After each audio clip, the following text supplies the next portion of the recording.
Hello friends, কেমন আছেন সবাই? আশা করি সবাই ভালো আছেন। মুভি মহল এক্সপ্লেনেশন চ্যানেলে আজকে আপনাদের জন্য নিয়ে এসেছে একটা অসাধারণ মুভি, সিন নম্বরে। একজন গ্যাংস্টার তার ভালোবাসার প্রতিশোধ নেওয়ার জন্য একাই পুরো আন্ডারওয়ার্ল্ডকে টপকে দেয়। তো আজকেই শুনবো তার কাহিনী। কথা না বাড়িয়ে শুরু করা যাক গল্পটি। ততক্ষণে চাইলে আপনি একটা সাবস্ক্রাইব করে দিতে পারেন।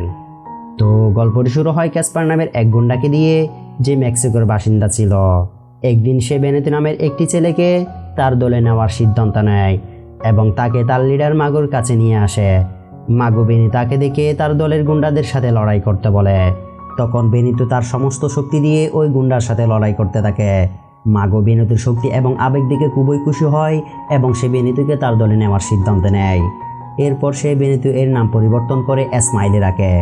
এরপর আমরা দেখি ক্যাসপার মার্তা নামের একটি মেয়ের প্রেমে পড়েছিল, কিন্তু ওই মেয়ে ক্যাসপার সম্পর্কে কিছুই জানতো না।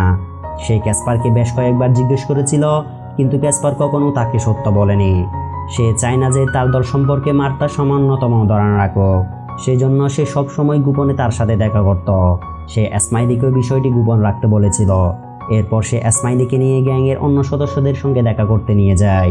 তারপর মাগো ক্যাসপারকে জিজ্ঞেস করলো যে সে আজকাল কোথায় হারিয়ে যায়, কিন্তু ক্যাসপার কৌশলে বিষয়টি এড়িয়ে যায়। মাগো তখন শত্রু দলের এক লোককে দেখিয়ে স্মাইলিকে গুলি করতে বলে। স্মাইলি আগে কখনো এমন কাজ করেনি, তাই একটু দ্বিধায় পড়ে যায়। তাই ক্যাসপার তাকে সাহায্য করে এবং গুলি চালানোর সাথে সাথে স্মাইলি তার গ্যাংয়ের একটি অংশ হয়ে যায়। গুলি চালানোর পরে স্মাইলি খুবই দুঃখ পেয়েছিল, তবে মাগো তাকে বুঝিয়েছিল যে সে খুব শীঘ্রই এত অভ্যস্ত হয়ে যাবে। তারপর একদিন ক্যাসপার যখন মার্তার সাথে দেখা করে, তখন সে খুব রেগে যায়, কারণ ক্যাসপার এখনও তার গোপনীয়তা তার কাছে লুকিয়েই রেখেছিল। তারপর হঠাৎ মাগো সেখানে উপস্থিত হয় এবং যখন সে মার্তা সম্পর্কে জিজ্ঞেস করে, তখন ক্যাসপার তাকে মিথ্যা বলে এবং বলে যে সে আমার দূরবর্তী বন্ধু হয়। এতে মার্তা রাগান্বিত হয়ে সেখান থেকে চলে যায়। এরপর আমরা সাইনা নামের একটি মেয়েকে দেখি, যে তার বাবা এবং চাচার সাথে অবৈধভাবে মেক্সিকো থেকে আমেরিকা যাওয়ার চেষ্টা করেছিল। যখন তারা তিনজনেই একসাথে জঙ্গলের মধ্যে দিয়ে যাচ্ছিল, তখন তার চাচা তাকে একটি ফোন নম্বর দেয় এবং বলে যে পথে যদি কোনো দুর্ঘটনা ঘটে, তখন জেনে সে এই নাম্বারে তাদের সাথে যোগাযোগ করে। এরপর তারা পায়ে হেঁটে মেক্সিকো সিটিতে পৌঁছায় এবং তারপর ট্রেনে লুকিয়ে অবৈধভাবে যুক্তরাষ্ট্রে যাওয়ার জন্য সিদ্ধান্ত নেয়। অন্যদিকে মাগো তার গ্যাংয়ের একটি মিটিং ডাকে এবং ক্যাসপারকে তার দায়িত্ব সঠিকভাবে পালন না করার জন্য অভিযুক্ত করে। তারপর মিটিং শেষ হওয়ার সাথে সাথে হঠাৎ মার্তা তাকে খুঁজতে খুঁজতে সেখানে চলে আসে এবং তাকে দেখে ক্যাসপার খুবই ঘাবড়ে যায়। সে সব সময় তাকে তার দল থেকে দূরে রাখতে চেয়েছিল, কিন্তু এখন মাগো তাদের দেখে ফেলে। এরপর মাগো মার্তাকে তার সাথে ভিতরে নিয়ে যায় এবং গ্যাংয়ের বাকি সদস্যরা ক্যাসপারকে খুবই খারাপভাবে মারতে শুরু করেছিল, কারণ সে গ্যাংয়ের লিডারের সাথে মিথ্যা বলেছিল। অন্যদিকে মার্তার সাথে কথা বলার পর মাগো জানতে পারে যে মার্তা হচ্ছে ক্যাসপারের গার্লফ্রেন্ড এবং তার সাথে সময় কাটানোর জন্য ক্যাসপার প্রায় সময়ই উধাও হয়ে যেত। এরপর মাগোর মন মানসিকতা খারাপ হতে থাকে এবং মাগো মার্তার উপরেই জোর করতে থাকে, কিন্তু সে অস্বীকার করলে মাগো তাকে হত্যা করে ফেলে। এরপর সে বাইরে এসে ক্যাসপারকে মার্তার মৃত্যুর খবর জানায় এবং বলে যে সে শীঘ্রই অন্য একটি মেয়ে খুঁজে পাবে, তাই এটি নিয়ে খুব বেশি দুঃখিত হওয়ার দরকার নেই। মাগো তখন স্মাইলিকে একটি বন্দুক দেয় এবং ক্যাসপারকে একটি নতুন মিশনে তার সাথে যেতে বলে। অবশেষে তারা তিনজনে একই ট্রেনে উঠেছিল, যেখানে সাইরা এবং তার বাবাও ছিল। কিছুক্ষণ পর প্রবল বর্ষণে ট্রেন থেমে গেলে হঠাৎ মাগুর দল মানুষকে ডাকাতি করতে শুরু করে। তখন মাগুর চোখ সাইরার উপর পড়ে এবং সে তার উপরও জোর করতে থাকে। এটা দেখে ক্যাসপারের চোখের সামনে মার্তার এক ঝলক ভেসে ওঠে এবং তার রক্ত এতটাই গরম হয়ে যায় যে সে এক ঝলকে মাগুকে মেরে ফেলে এবং তখন সে মাগুকে ট্রেন থেকে ফেলে দেয়। এটা দেখে স্মাইলি তৎক্ষণাৎ সেখান থেকে পালিয়ে যায় এবং বাকি সব যাত্রী ক্যাসপারের ভয়ে সেখানেই চুপচাপ বসে রইল। তারপরের দিন সকালে দুজন ব্যক্তি ক্যাসপারকে আক্রমণ করার পরিকল্পনা করে, কিন্তু সাইরা তাদের বিভ্রান্ত করে ক্যাসপারের জীবন বাঁচায়। অন্যদিকে স্মাইলি ফিরে এসে তার গ্যাংকে মাগুর মৃত্যুর খবর জানায়। তখন এলসা নামের এক গুন্ডা ভেবেছিল যে স্মাইলিও ক্যাসপারের সাথে যোগাযোগ করেছে।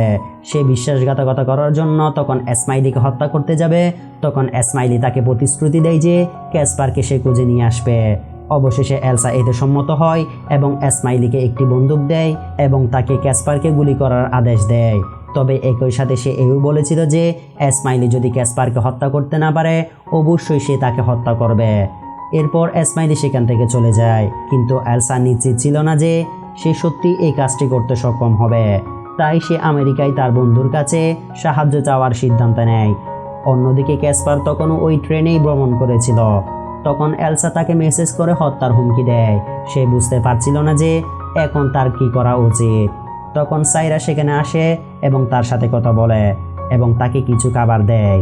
তখন ক্যাসপার ইতস্তত হয়ে খাবারটি নেয় এবং তাকে তার আসল নাম বলে।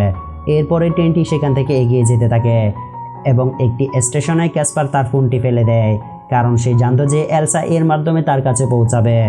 এরপরের স্টেশনে ট্রেনটি যখন থামে, সাইরা আবার ক্যাসপারকে জিজ্ঞেস করলো যে সে কোথায় যাচ্ছে, কিন্তু তখন তার বাবা সেখানে এসে তাকে বকাঝকা করতে শুরু করে।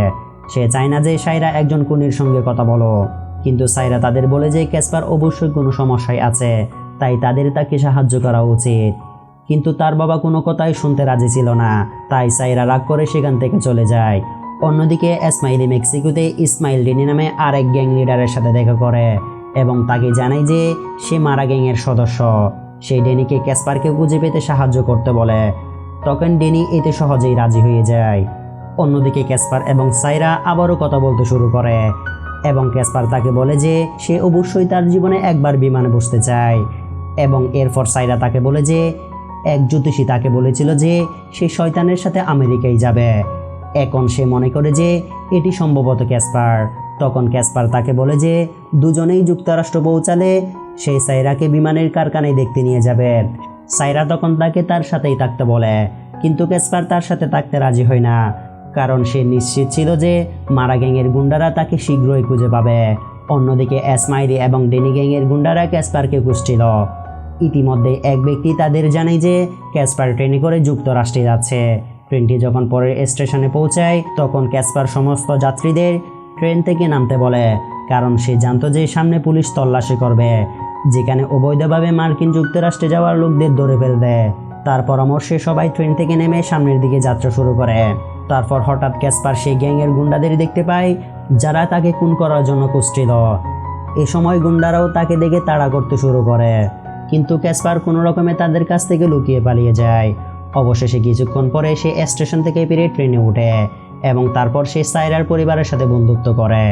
কিন্তু আশেপাশে সবাই ঘুমিয়ে পড়ার সঙ্গে সঙ্গে ক্যাসপার ট্রেন থেকে নেমে পড়ে। এরপর সে এদিক ঘুরে বেড়াতে লাগলো, কারণ সে বুঝতে পারছিল না যে এখন তার কোথায় যাওয়া উচিত। কিন্তু তখন সে দেখলো যে সাইরাও ট্রেন থেকে নেমে তার পিছু নিয়েছে। এখন ক্যাসপার দৌড়ে তাকে ট্রেনে নিয়ে যাওয়ার চেষ্টা করলে ততক্ষণে ট্রেনটি চলে যায়। এখন ক্যাসপার খুবই চিন্তিত হতে শুরু করে, কারণ সাইরা যদি তার সাথে থাকে তবে সেই গুন্ডারা তাকেও মেরে ফেলবে। এখন তার কাছে আর কোনো উপায় না থাকায় তাকে তার সঙ্গে নিয়ে যায়। তাই সে সাইরাকে তার বন্ধু জেসমিনের বাড়িতে নিয়ে যায় এবং সাইরাকে নিরাপদে আমেরিকায় পৌঁছানোর জন্য তার কাছে সাহায্য চায়। অবশেষে জেসমিনও রাজি হয়। তারপর সে সাইরাকে কিছুক্ষণ বিশ্রাম করতে বলে এবং ক্যাসপার এবং জেসমিন কথা বলতে থাকে। তারপর ক্যাসপার তাকে বলে যে সাইরাকে সীমান্তের উপরে নিয়ে তার পরিবারের সাথে দেখা করতে চায়, কিন্তু জেসমিন তার কথা বিশ্বাস করে না। সে ক্যাসপারকে বলে যে এলসা এখানে তাকে খুঁজতে এসেছিল এবং সে আবারও আসতে পারে। তবে ক্যাসপার নিশ্চিত ছিল যে জেসমিন অবশ্যই তাকে সাহায্য করবে। অন্যদিকে সাইরার বাবা যখন ট্রেনে চোখ খোলে, তখন সে লক্ষ্য করে যে সাইরা ট্রেন থেকে নিখোঁজ হয়ে যায়। তখন তার চাচা বলে যে আমাদের এখানেই থাকতে হবে এবং সাইরার জন্য অপেক্ষা করতে হবে। কিন্তু সাইরা এ সময় কোথায় ছিল তা তারা জানতো না, তাই তারা না চাইলেও সেখান থেকে চলে যাওয়ার সিদ্ধান্ত নেয়।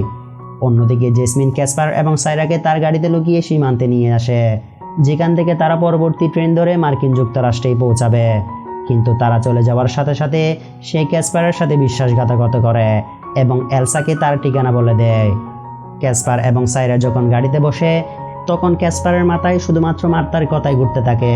সে সাইরাকে জিজ্ঞেস করে যে সে ভয় পাচ্ছে কিনা, কিন্তু সাইরার আত্মবিশ্বাস ছিল যে ক্যাসপার তাকে যে কোনো সমস্যা থেকে রক্ষা করবে। এ কথা শুনে ক্যাসপার তাকে তার শরীরের কথাগুলো দেখায়, যা সে মাগোর পক্ষে যুদ্ধ করার সময় পেয়েছিল। কিন্তু তার অনুগত্যের প্রতি মাগোর কোনো সম্মানই ছিল না। মুহূর্তের মধ্যে সে যে মেয়েটিকে ভালোবেসেছিল তাকে হত্যা করে। ক্যাসপারের মনে হয়েছিল যে তার জীবন ইতিমধ্যেই ধ্বংস হয়ে গিয়েছে এবং যদি সাইরা তার সাথে থাকে তার জীবনও ধ্বংস হয়ে যাবে। তাই সে কোনো রকম গাড়িতে লুকিয়ে চেক পয়েন্টের সামনে চলে যায়। এবং ওইদিকে জেসমিন এলসার গুন্ডাদের জানানোর পর তারাও ক্যাসপারকে অনুসরণ করতে থাকে। তখন পুলিশ হঠাৎ করে আমেরিকাগামী ট্রেন তল্লাশি করতে থাকে।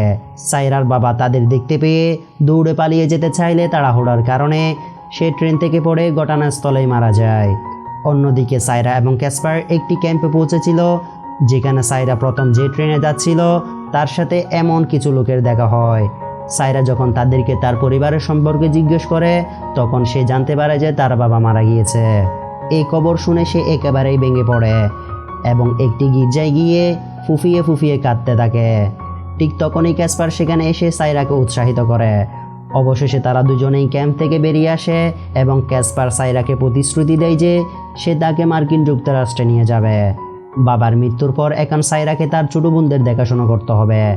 সাইরা তাকে প্রতিশ্রুতি দিয়েছিল, কিন্তু সেও ক্যাসপারকে নিয়ে চিন্তিত ছিল। তখন সাইরা ক্যাসপারকে তার সাথে যেতে বললে তখন সেও রাজি হয়। এরপরে দুজনেই হাঁটতে হাঁটতে একটি নদীর কাছে পৌঁছালো, যার উপারেই ছিল আমেরিকান ভূমি। এখন তারা দুজনেই সাঁতার কেটে নদী পার হওয়ার সিদ্ধান্ত নেয়। তাই সাইরা প্রথমে নদীতে ঝাঁপ দেয়। তখন হঠাৎ করেই এলসার লোকেরা সেখানে এসে ক্যাসপারকে আক্রমণ করতে থাকে। তখন সেই সঙ্গে সঙ্গে সেখান থেকে পালিয়ে যায়, কিন্তু হঠাৎ করেই স্মাইলি তার পথে বাঁধা হয়ে দাঁড়ায় এবং সে এক ধাক্কায় ক্যাসপারকে গুলি করে দেয়। চোখের সামনেই ক্যাসপারের মৃত্যু দেখে তার আবারও হৃদয় ভেঙে পড়ে। সে নদী পার হয়ে সারা রাত নদীর তীরেই বসে থাকে। তারপর সকাল হতেই সে আমেরিকায় প্রবেশ করে এবং সেখানে পৌঁছেই তার পরিবারের সাথে দেখা করে। এরপর আমরা দেখতে পাই যে ক্যাসপারকে হত্যার পুরস্কার হিসেবে স্মাইলিকে তার টুটে গ্যাংয়ের ট্যাটু করিয়ে স্থায়ীভাবে গ্যাংয়ের সদস্য করে নেওয়া হয়। তো এরই মাধ্যমে মুভিটি এখানেই শেষ হয়ে যায়। ক্যাসপার হয়তো মনের দিক থেকে ভালো ছিল, কিন্তু তার হাতে নিরীহ অনেক লোকের প্রাণ গিয়েছিল, তাই তাকেও সেভাবে মরতে হয়েছিল। তো আপনাদের মতে কি তার সাথে সঠিক হয়েছে নাকি না, সেটি কমেন্ট বক্সে জানাতে পারেন।